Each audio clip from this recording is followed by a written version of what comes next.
सब मोइलीनी बाए अंगा, पतले वादे बैठी संगा, सब मोइलीनी बाए अंगा। प्यार के हूँ मैं शिव जी की बाता, जोर के हूँ सोई अंग सुहाता।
परमात्मा के साथ में हमारा संबंध हो, ये प्रयत्न हो करना चाहिए।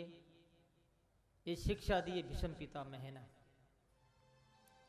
और भगवान के सामने ही आंख बंद करके परमात्मा का ध्यान करते हुए शरीर का विसर्ग किया, छोड़ दिया।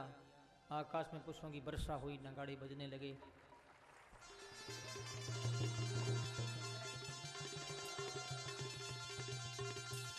उसके बाद भीष्म पितामह का गंगा के किनारे दाह क्रिया संस्कार किया है और उन्हें श्रद्धा से याद किया। फिर भगवान श्याम सुंदर कृष्ण युधिष्ठिर जी को राजगद्दी के विषय में समझा करके उनके शोक को दूर किया। स्वयं द्वारका पधारे हैं, शंख बजाया, सामने द्वारकावासी लोग आए हैं, भगवान का अभिनंदन किया है। फिर भगवान ने महल में पधार और माता पिता को प्रणाम किया है। माँ बाप को प्रणाम करना चाहिए, ऐसा भगवान शिक्षा देते हैं। मातृदेवो भव पितृदेवो भव जो कहा है, माँ और बाप ये सब देवता, गुरु देवता, अतिथि देवता है। तो हमारे भारत की आचार संहिता जो है उसका पालन करना अति आवश्यक है। ये भगवान का इशारा है। बढ़िया सुंदर समय आया, उत्तरा के गर्भ में जो भगवान ने रक्षा की थी, उस संतान का जन्म हुआ, जात कर्म संस्कार किया गया और विद्वान लोगों ने कहा कि ये शिवी जैसा मानदानी राजा होगा, राम जैसा उदार होगा, इत्यादि गुणों से विभूषित होंगे। और इनका नाम परीक्षित भी, विष्णु रात भी होगा, विष्णु ना रात है, यानी भगवान विष्णु ने इनकी रक्षा की है। इस प्रकार से उन्होंने नामकरण संस्कार किया। युधिष्ठिर जी महाराज उनको यानी ब्राह्मणों को बहुत बहुत दान दिया। ब्राह्मण चले जाते हैं। अब विदुर जी महाराज तीर्थ यात्रा करके वापस आए। कुंती युधिष्ठिर से मिलते हैं, वो सब नमस्कार करते हैं। कई दिन तक वहाँ रहे। एक दिन विदुर जी धृतराष्ट्र से कहते हैं, तुमको याद है तुमने दुर्योधन की सलाह मानकर पांडवों के साथ में अत्याचार किया, अनाचार किया, और वही पांडव आज तुम्हें चाचा जी कह करके पुकारते हैं, सत्कार करते हैं, भोजन देते हैं, तुम्हारी सारी व्यवस्था करते हैं। लेकिन जरा याद कर, तुम बूढ़े हो गए हो, सोती अवस्था में घर रहना नहीं चाहिए, जंगल में जाके तप करना चाहिए। तो बोले कि मैं अंधा हूं, क्या करूं? तो मेरे साथ चल। विदुर जी उनको घर की गृहस्थी आसक्ति से बाहर निकालते हैं। व्यक्ति जीना चाहता है, मरना नहीं चाहता। सही वो सड़ता है तो घर में सड़ेगा, लेकिन किसी महापुरुष के पास नहीं जाएगा। सुखी होने की बात, समस्या का समाधान क्या हो सकता है, इस विषय में नहीं सोचता। इसलिए संतों ने कहा, रे भाई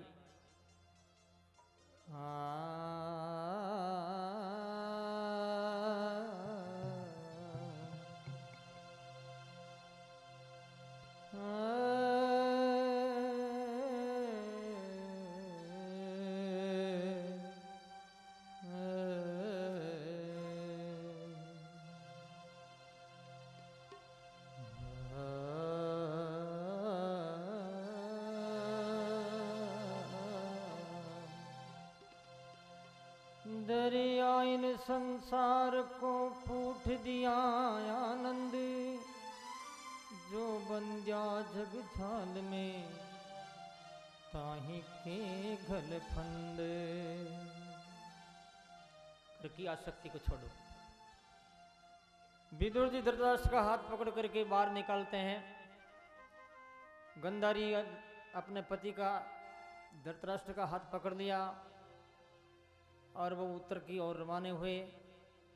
सप्त सरोवर जहाँ है वहाँ पर विश्राम लिया है। सवेरे प्रातःकाल युधिष्ठिर जी महाराज उठे, काका जी को नमस्कार करते थे। चाचा जी कहाँ गए? रोने लगते हैं। संजय ने कहा मुझे तो पता नहीं है। इतने में नारद जी महाराज उनको समझाते हैं कि चिंता मत करो, आज से 5वें दिन धृतराष्ट्र छोड़ देंगे और इनके साथ इनकी स्त्री सती होकर के वो भी पतिलोक में चली जाएगी और विदुर जी तीर्थों में भ्रमण करेंगे। आप चिंता को छोड़ो, आप अपनी ओर सोचो कि मुझे क्या करना है। नारद जी महाराजियों के चले गए। युधिष्ठिर जी का शोक दुख दूर हुआ। बड़े पुरुषों का दुख जो है वो बड़े पुरुष ही निवृत्त करते हैं, साधारण आदमी नहीं कर सकता। वो जानते हैं कि इनके क्या दुख है। प्यारे भाई माता और बहनों, सूर्य उदय होता है तो कैसा लगता है, जब वो ऊपर आता है तो कैसा किस पोजीशन में हो जाता है, और जब अस्त होता है तो उनका रूप कैसे बदलता। एक जैसा नहीं रहता दुनिया में कोई भी। जन्म लेना, बढ़ना, युवावस्था को प्राप्त होना, प्रौढ़ बनना, जर्जर होना, जीर्ण शीर्ण होना, मर जाना, फिर जन्म लेना, ये चक्कर निरंतर लगातार चलता ही रहता है। एक दिन की बात है, युधिष्ठिर जी महाराज भीमसेन को संबोधन करते हुए कह रहे हैं कि भीम, अर्जुन द्वारका गए हुए हैं, 7 महीने हो गए, अभी आए नहीं है। क्या कारण है? घता सप्ताधुना मासा भीमसेन तवानुजे नायाति कस्य हेतो नाहं वेदे मंजसा नाहं वेदे वेदे वेदे मंजसा नायाति नायाति घता सप्ताधुना मासा। बोलो राम। युधिष्ठिर जी महाराज कह रहे हैं 7 महीने बीत गया, ये नहीं, नाना प्रकार के प्रश्न हो रहे हैं। आकाश में पिंड ग्रह आपस में लड़ रहे हैं, जो बराबर चक्कर लगाना चाहिए उल्टा चक्कर लगाने लग गए, टूटने लग गए, इत्यादि अब प्रश्न हो रहे हैं। उनका वर्णन किया प्रश्नों का। इतने में अर्जुन जी पधार गए, युधिष्ठिर जी को प्रणाम किया है। युधिष्ठिर जी पूछते हैं, भाई अर्जुन, दुखिन चिंता और उदासी तुम्हारे चेहरे पर है, क्या कारण? अर्जुन रोने लगे। वंचितो हम महाराजे हरिणा बंधुरूपिणा वंचितो हम वंचितो हम वंचितो हम वंचितो हम महाराजे हरिणा बंधुरूपिणा येन मे अपहृतं तेजो देव विस्मापनं मेहे यस्य क्षणवियोगेन लोको हि प्रिय दर्शन उक्तेन रहित हैषो मृतक प्रोच्यते यथा। बोलो राम। अर्जुन जी कह रहे हैं, अपने भाई को उत्तर दे रहे हैं, बंधु रूपी भाई से मैं दूर पर गया, सदा सदा के लिए दूर हो गया। भाई कौन? हरि। हरि मेरे बंधु है, कृष्ण। मेरा तेज उनके साथ चला गया। जब मैं बचे हुए परिवार को लेकर के आ रहा था, तो सामने काबा लोग आए लूटने के लिए। उनसे हमने सामना किया, धनुष उठाया तो वो प्रत्यंचा लगी नहीं, और मेरा बाण फेल हो गया। जबरदस्ती काबों ने लूट की। पता नहीं वो मेरा तेज कहां गया है, वो बल कहां गया। उस हरि के साथ, कृष्ण के साथ चला गया। अर्जुन जी रो रहे हैं। और भगवान के जितने ही गुण हैं वो याद करते हैं। जो पांडवों की रक्षा करते थे, हर प्रकार से सहयोग करते थे, एक एक गुण को, एक एक कृत्य को याद करके वो रोने लगते हैं। कृतज्ञ हैं अर्जुन, उपकार मानते हैं। जो व्यक्ति उपकार मानता है वो महान है। कही हुई चीज को जो भूल जाता है वो कृतगुण है, कृतज्ञ है, कृतज्ञ नहीं। कृतज्ञ होना चाहिए। जब कुंती भुआ ने ये बात सुनी, भगवान की भुआ जी पांडवों की मां कुंती, कि भगवान गोलोक पधार गए हैं, तो तत्क्षण ही उन्होंने अपना शरीर छोड़ दिया, वो परमात्मा के लोक में चली गई। उसके बाद युधिष्ठिर जी महाराज ने निर्णय लिया, परीक्षित को राजगद्दी पर बैठा करके महाप्रयाण महाप्रस्थान किया है। आगे आगे युधिष्ठिर, भीम, अर्जुन, नकुल, सहदेव, द्रौपदी। उत्तराखंड की ओर जहाँ हिमालय पहाड़ है, पहले पहले द्रौपदी शरीर छोड़ती है, तो भीम युधिष्ठिर महाराज से पूछते हैं ये शरीर क्यों छोड़ रही, क्या कारण है, इसमें क्या दोष है। तो बोले इनके 5 पति थे, 5 के साथ में सम व्यवहार नहीं था, अर्जुन के साथ विशेष लगाव होने के कारण, ये दोष के कारण ये मर रही। इतने में सहदेव मरने लगा गई है कि इनको ज्योतिष का अभिमान था इसलिए मर रहा। नकुल मरने लगा कि इनको सुंदरता का अहंकार था इसलिए वो मर गया। अर्जुन मरने लगे कि ये क्यों मर रहा है, बोलिए गांडीव धनुष का अभिमान था इसलिए मर रहा। भीम का शरीर भी हिलने लगा तो बोले कि मैं क्यों मर रहा हूं, तुम ज्यादा खाता इसलिए मर रहा है। भीम बहुत ज्यादा खाता था इसलिए युक्ताहार विहारस्य युक्त चेष्टस्य कर्मसु, युक्ताहार विहार करना चाहिए, ज्यादा खाना भी उचित नहीं, भोजन उतना ही लेना चाहिए, शरीर निर्वाह हो जाए, शरीर बना रहे, मरे नहीं शरीर। सही से साधन करना, भोजन करना, सेवा करना है परिवार की, समाज की, राष्ट्र की, इसलिए शरीर को रखना जरूरी है।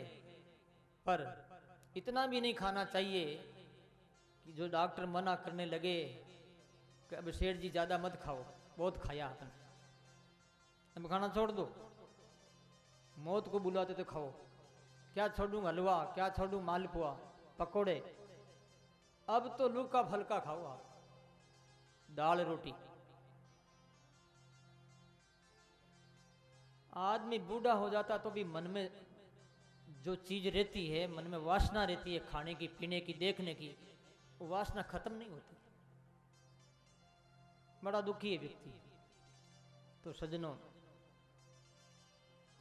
मन में नहीं रहे किसी प्रकार की कोई बात, उसे मुक्त कहते हैं, उसे जीवन मुक्ति कहते हैं। भीम भी मर गए। फिर युधिष्ठिर जी महाराज सहज शरीर अमरलोक पधारे।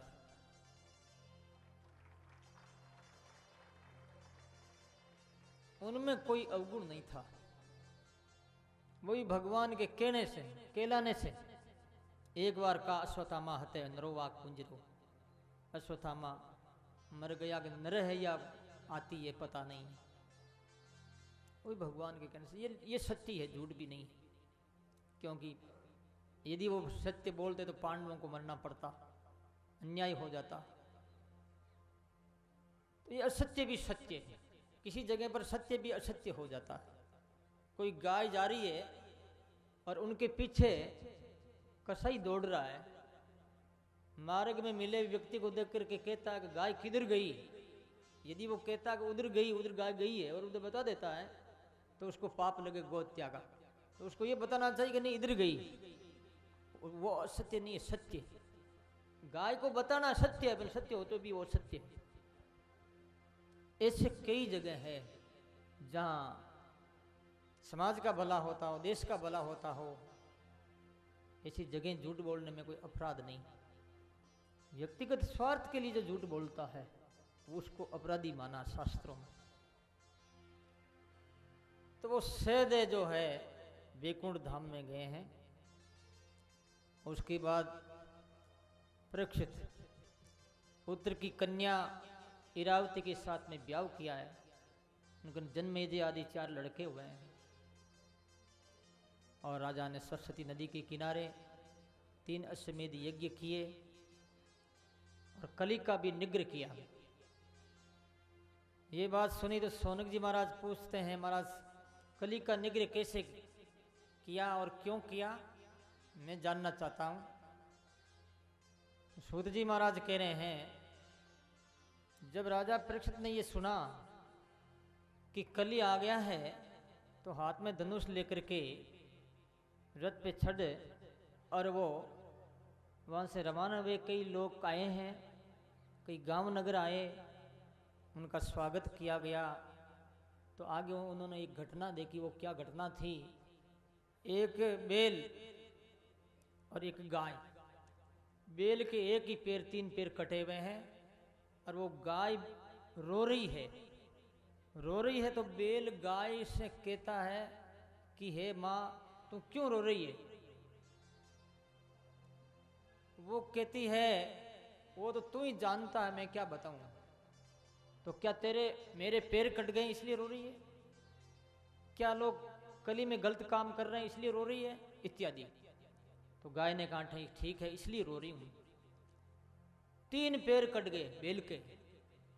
आज बेलों की यही दशा हो रही, गायों की भी यही दशा हो रही, आपको मालूम ही है। कोई भी गाय को रखना नहीं चाहता। जब कोई ऐसी समस्या आ जाती, परिस्थिति आ जाती है, तो लोग क्या कहते हैं कि भाई मैं तेरी गाय हूं, मुझे छोड़ दे। इससे गरीब और क्या होगा, इससे और मान क्या होगा, इससे और कौन आदरणीय हो सकता है। गाय आदरणीय है ना, गौ माता है। 33 करोड़ देवी देवता का निवास है इनमें। तो पृथ्वी गाय का रूप धारण किया है, धर्म ने बेल का रूप धारण किया। बातें कर रहे हैं। और कली राजा का रूप धारण किया हुआ, हाथ में बेंत लिया हुआ, उसके ऊपर मारता है, प्रताड़ित करता है। राजा प्रश्न कह रहे हैं, अरे मूर्ख तू कौन है मेरे देश में, मेरे राज्य में गाय को मारने वाला, बेल को मारने वाला। जब उसने सुना तो अपने मुकुट को अलग करके एक तिनका लेकर के मुंह में रखा और राजा के चरणों में नमस्कार किया कि मेरी गलती हो गई, आप माफ करें, कि निकल जाता हूँ, कली है, कलयुग, हमारे देश में नहीं रहना चाहिए।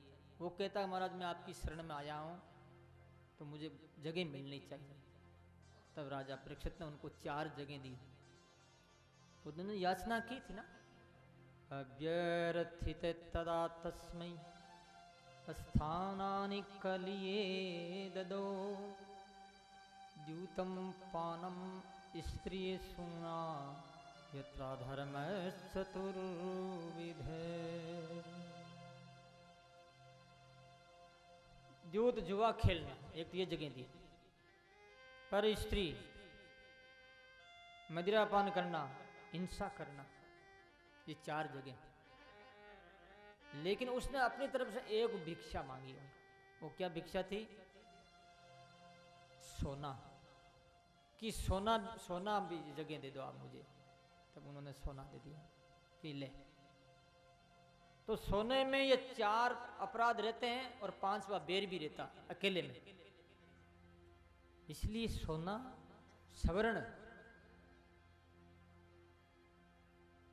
लेकिन खरी कमाई का है तो स्वर्ण में कोई दोष नहीं। स्वर्ण गलत कमाई का है, लोगों को ठग करके, छल कपट करके जो पैसा कमाया जाता है, उस पैसे में कलयुग है, उस सोने में कलयुग है। जो शास्त्र सम्मत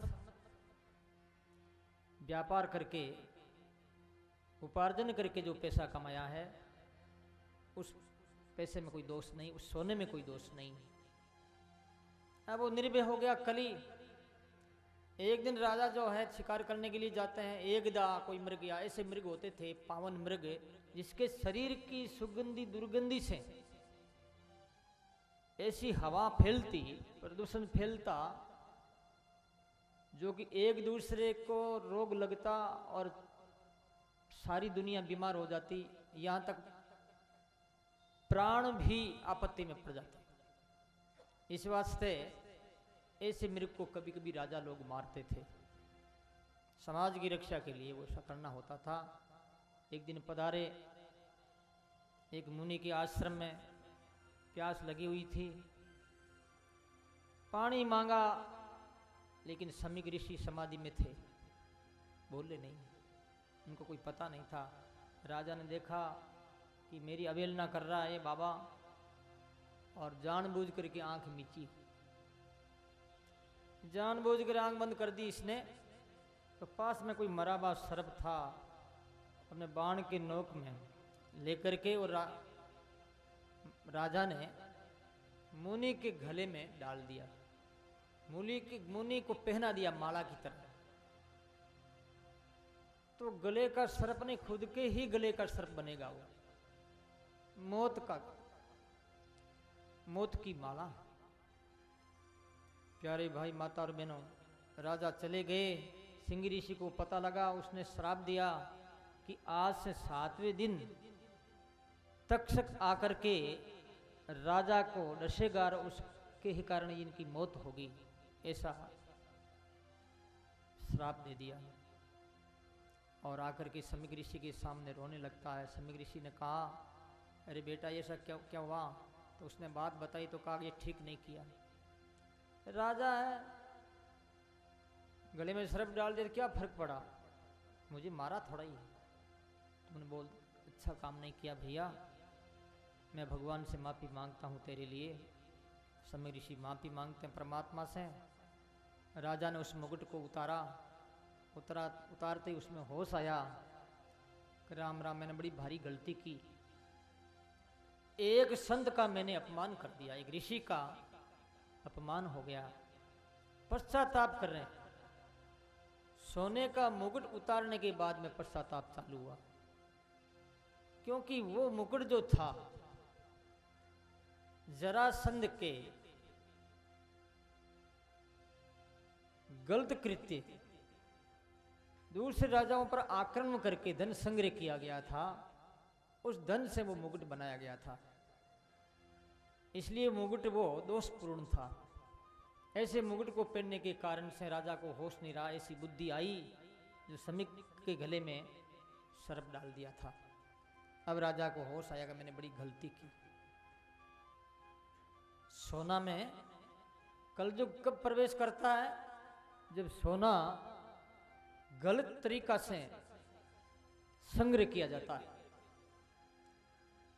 तो अभी तो हम कर रहे हैं, बड़े मजा ले रहे हैं, आनंद ले रहे हैं कि बहुत पैसे वाले हो गए, धनी में हो गए, पर जब इनका परिणाम सामने आएगा उस समय ये धन हम समस्या का कारण बनेगा, दुख का कारण बनेगा, नरक का कारण बनेगा। ऐसा धन क्या काम का, जिस धन से व्यक्ति बर्बाद होता है।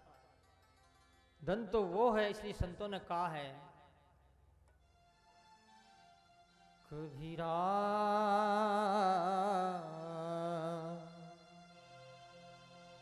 सब जग निर्धना, धनवंता नहीं को, धनवंता सोई जानिए, राम नाम धन हो।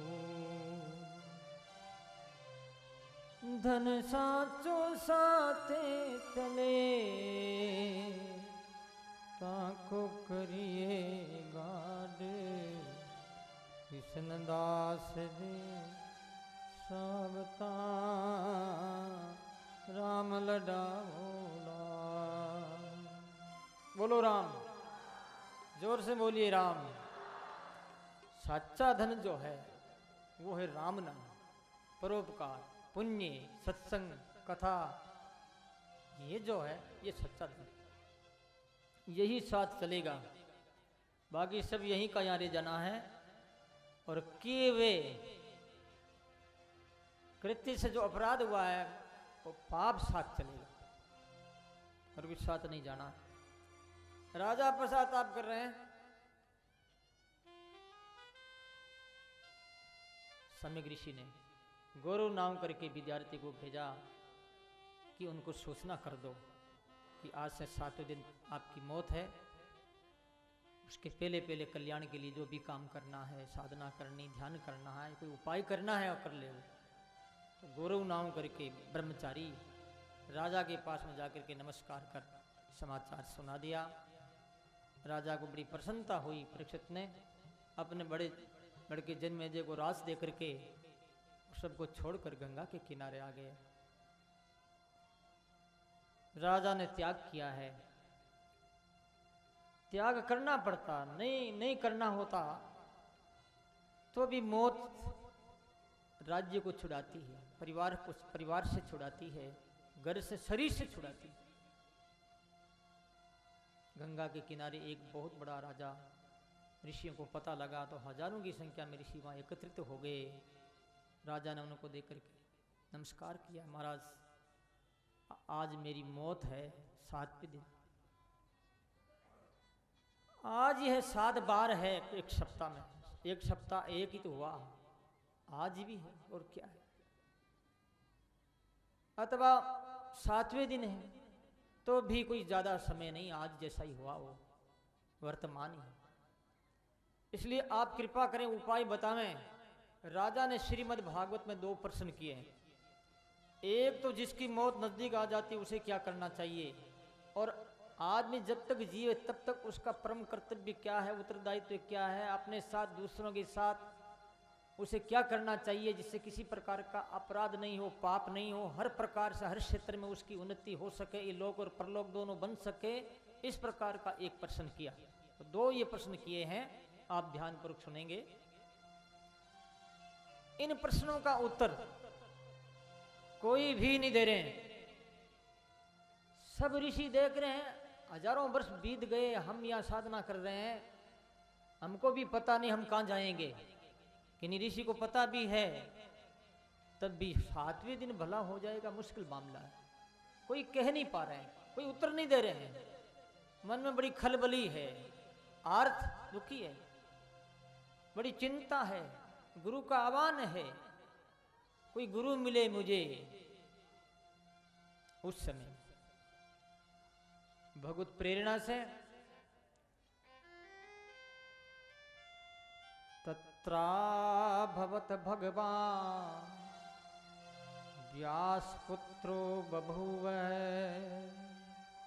हृदिच्छयागामठमानो अनपेक्ष है।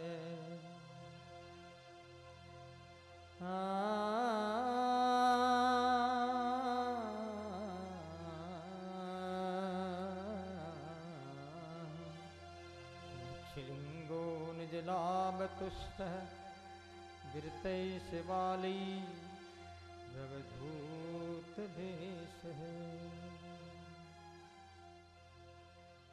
नंग दड़ंग परमहंस सुखदेव जी महाराज, पीछे उनके बच्चे दौड़ रहे हैं, औरतें दौड़ रही हैं, नागा बाबा कह रहे हैं, वो पधार गए।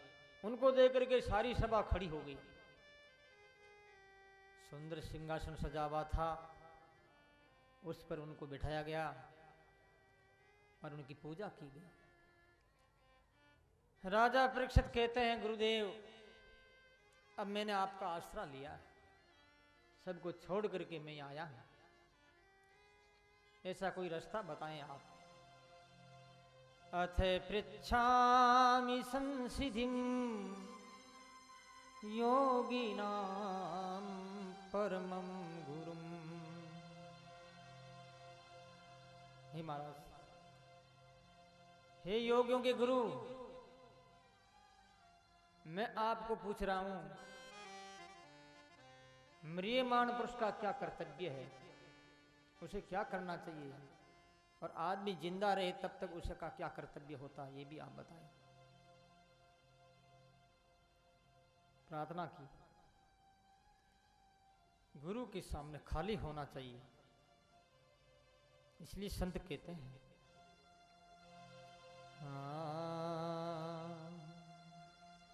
सतगुरु पाए लागू शब्द सुनाई दीजो, गुरु थारे पाए लागू शब्द सुनाई दीजो, शब्द सुनाई दीजो, समझाई दीजो, शब्द सुनाई दीजो, समझाई दीजो, सतगुरु पाए लागू शब्द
विषियारी ले रे उठे गट भीतर विषियारी ले रे उठे गट भीतर अमृत बूंद पिलाई दीजो गुरुजी अमृत बूंद पिलाई दीजो सतगुरु पाए लागू शब्द सुनाई दीजो गुरु घर पाए लागू शब्द सुनाई दीजो ओ सुनाई दीजो समझाई दीजो सुनाई दीजो ओ समझाई दीजो सतगुरु पाए लागू शब्द सुनाई दीजो ओ गुरु पाए लागू शब्द सुनाई दीजो जन्म को सुत मारो हंसलो जन्म को सुत मारो हंसलो ज्ञान की चोट लगाई दीजो ज्ञान की चोट लगाई दीजो सतगुरु पाए शब्द सुनाई दीजो गुरु घर पाए लागू शब्द सुनाई दीजो ओ सुनाई दीजो समझाई दीजो ओ सुनाई दीजो समझाई दीजो दाता पाए लागू शब्द सुनाई दीजो गुरु सा पाए लागू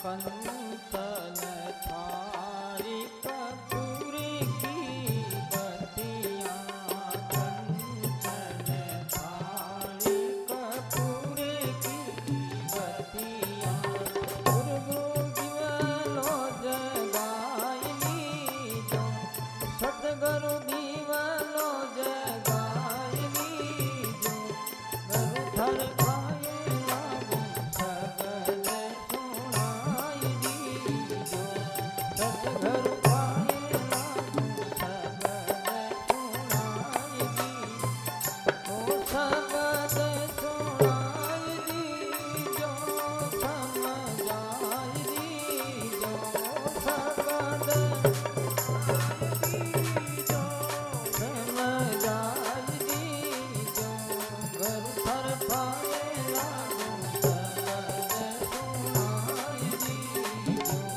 सतगुरु पाए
से बोलिए राम।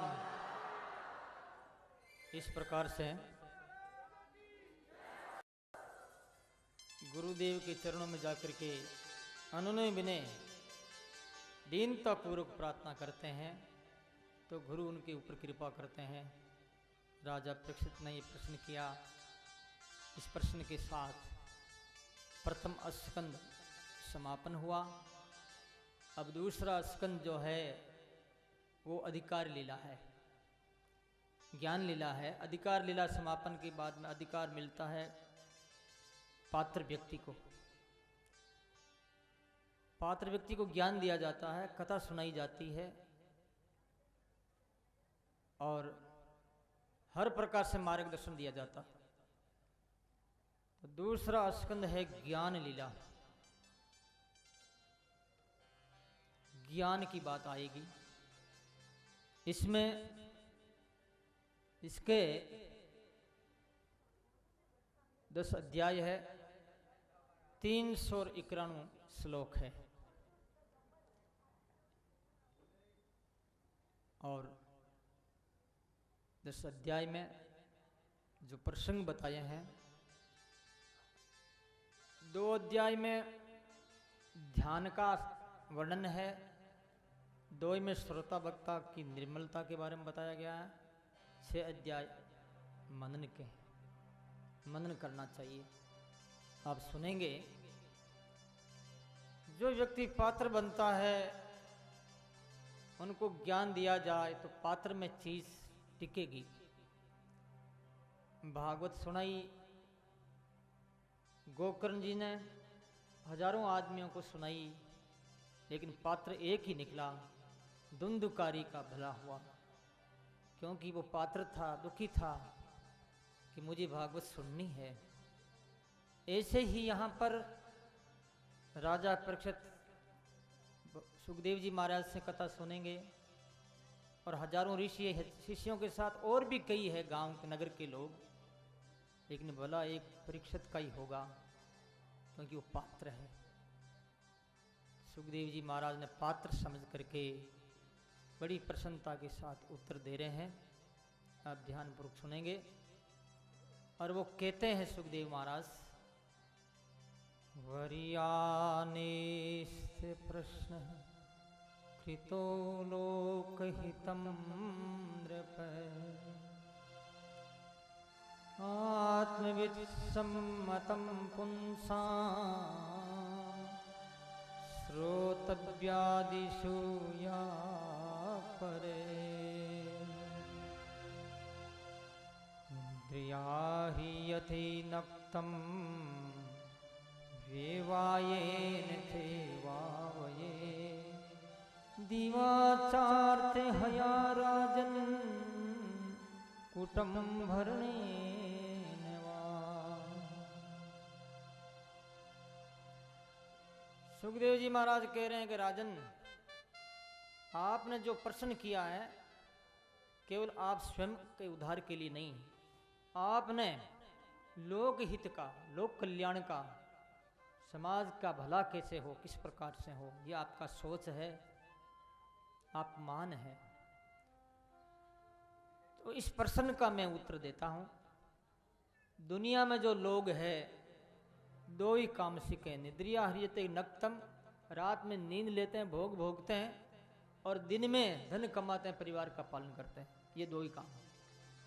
इसके अलावा तीसरा क्या है, आत्मा किसे कहते हैं, जीव किसे कहते हैं, परमात्मा का क्या स्वरूप है, हमारा क्या कर्तव्य है, हमें आध्यात्मिक लाभ कैसे प्राप्त हो सकता है, हमारा सच्चा हित क्या है, इस विषय में सब मूक है, अपनी ओर नहीं सोच रहे हैं।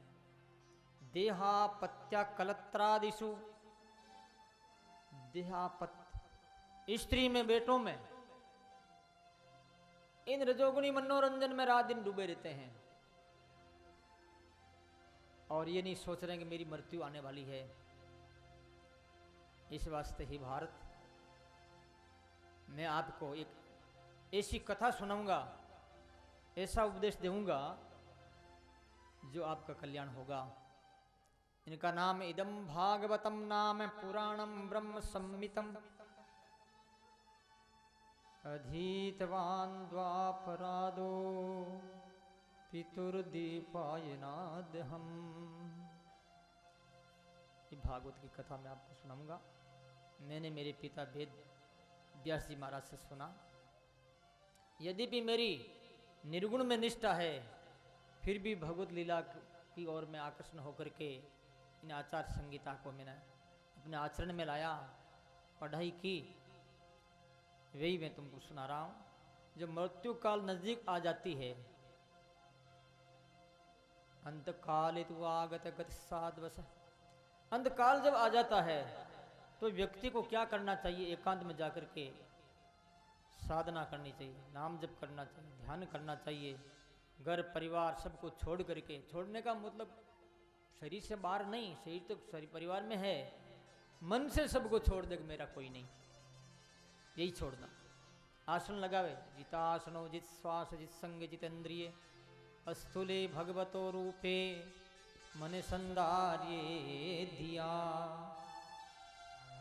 आसन को जीते, जितासन, श्वास को जीते, संग गलत नहीं करे, अच्छा संग करे, इंद्रियों को काबू करे और स्थूल भगवान का ध्यान करे। ध्यान दो प्रकार का बताया है। एक तो स्थूल ध्यान यानी विराट रूप परमात्मा का ध्यान करना चाहिए। तो विराट रूप परमात्मा ऊपर से लेकर के नीचे तक, यानी पूरा ब्रह्म कोटि कोटि ब्रह्मांड जिनके बालकूप में ऐसा जो ईश्वर है और जिसके 3 लोग 14 भवन समाये हैं, जिसमें समाये गए हैं, ऐसा जो ईश्वर है उसका बताया गया है। भगवान का जो पंजा और एडी के बीच में ये पाताल लोग हैं। मैंने कहते ना अतल वितल सुतल तलातल मातल रसातल और पाताल। पाताल कहाँ है? भगवान के दोनों पंजों के बीच में जो खड्डा रहता है ना, वो पाताल। और रसातल है पंजा और एडी, इसको रसातल माना है ऋषियों ने। और भगवान के जो अपने रूप है महातल, ये है गिरे, यानी पंजा और एडी के ऊपर का भाग जो गिरे होते हैं उसको माना है। और महातल, तलातल माना है पिंडी को, सुतल माना है गोडों को, अतल वितल माना जांग को, और भूतल माना पेड़ू को, नाभि को नाभ सरोवर में आकाश माना है, हृदय को माना स्वर्ग, गले को मेर लोग, मुख को जन लोग, ललाट को तप लोग और मस्तिष्क को सत्य लोग। इसका मतलब सारी दुनिया परमात्मा में समाई हुई है। ऐसा विराट रूप का ध्यान करें। मैंने भगवान के सिवाय कुछ कोई है ही नहीं, सब ईश्वरी है, और ध्यान में रम जाए तो कोई नहीं, ऐसा ध्यान लगाना चाहिए। उसके बाद में सूक्ष्म ध्यान के बारे में बताया। जो अपने हृदय में एक कमल है और उस कमल में भगवान विराजे हुए विष्णु 4 भुजा रूपधारी, उनका ध्यान बताया गया। इसके बाद किस देवता की पूजा करने से क्या फल मिलता है? विद्यार्जन करना हो, विद्वान बनना हो, विद्या कामस्तु गिरीशम दाम्पात्यर्थम उमाम सतीम। और जिसको पतिव्रता बननी है, सती के समान जिसका जीवन है, उसके लिए उमा की, पार्वती की तपस्या करे। धन चाहिए दुर्गा की तपस्या करे, ब्रह्म तेज चाहिए तो ब्रह्मा जी की तपस्या करे, इत्यादि बताया गया। लास्ट में बताया कि अलग अलग देवता को हम मानेंगे तो हमारी जिंदगी ऐसे ही चली जाएगी। सारी चीजें सर्वोपरि सब प्रकार से दे सकते हैं कौन? एक ही ईश्वर। वो कौन है? भगवान राम है, जिसको हम इस राम कहते हैं, कृष्ण कहते हैं, शिव कहते हैं। उनसे मांगा जाए तो सारी चीजें मिलेगी। नहीं तो एक देवता से एक चीज मिलती, भगवान से सारी चीजें मिल सकती। अकामो सर्व कामो वा मोक्ष काम उधारधि तीव्रेण भक्ति योगेन यजेते पुरुषम परम। बोलो राम। चाहे अकाम हो चाहे निष्काम हो, मांगना है तो परमात्मा से ही मांगे, दूसरों से क्या मांगे।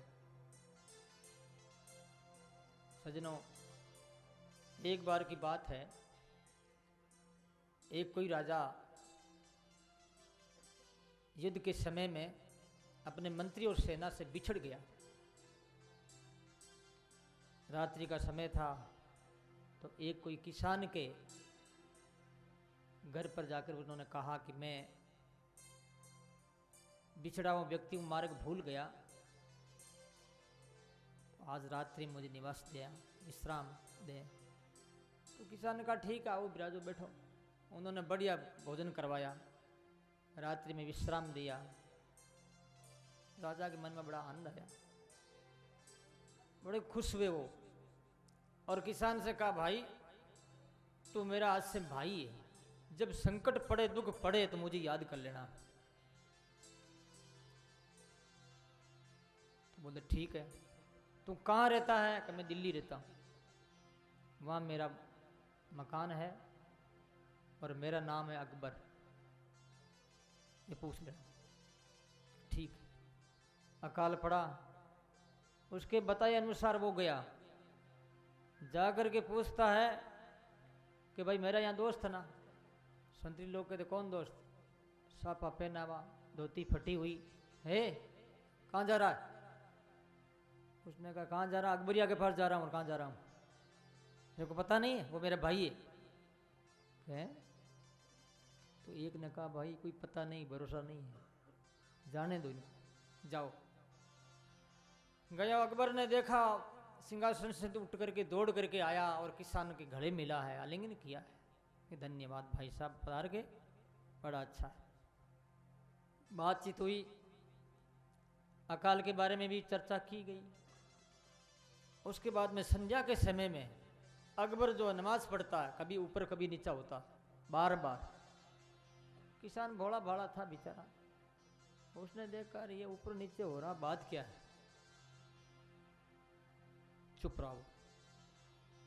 नमाज पढ़ने के बाद में जब बादशाह बैठे हैं, तो उसने पूछा कि भाई साहब तू ऐसे ऊपर नीचे क्यों हो रहा है? कि ऊपर नीचे इसलिए हो रहा हूँ कि खुदा से मैं प्रार्थना करता हूँ, मांगता हूँ उससे, इसलिए हो रहा हूँ कि तेरा ही मालिक है। कहाँ? मेरा मालिक।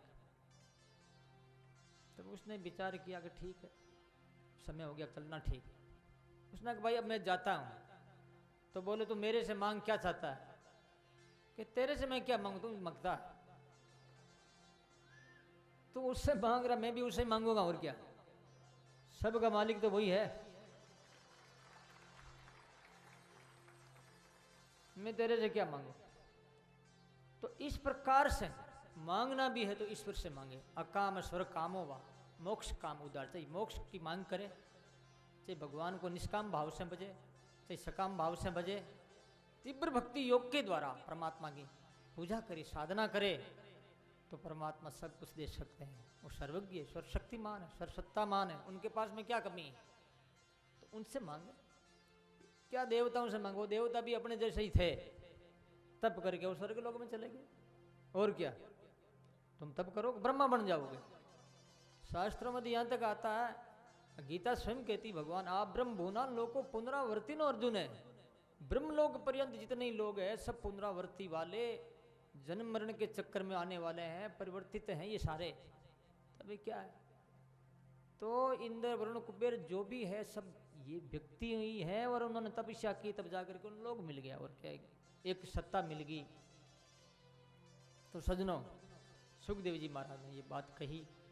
उसके बाद शौनक जी महाराज सूत जी महाराज से कह रहे हैं कि बात बहुत सुंदर हुई होगी, इसके आगे भी इसे चलाया जाए। आगे फिर सुखदेव जी महाराज ने परीक्षित को क्या कथा सुनाई, ये सुन करके सूत जी महाराज कह रहे हैं, राजा परीक्षित ने पूछा है इस संसार के विषय में कि ये उत्पन्न कहाँ से हुआ। जैसे ये सिंहासन है, इनका आधार क्या? स्टेज, स्टेज का आधार क्या? धरती, धरती का आधार क्या है?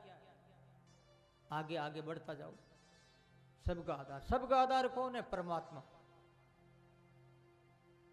धरती के नीचे शेष कहते हैं, शेष का आधार कौन? ईश्वर है।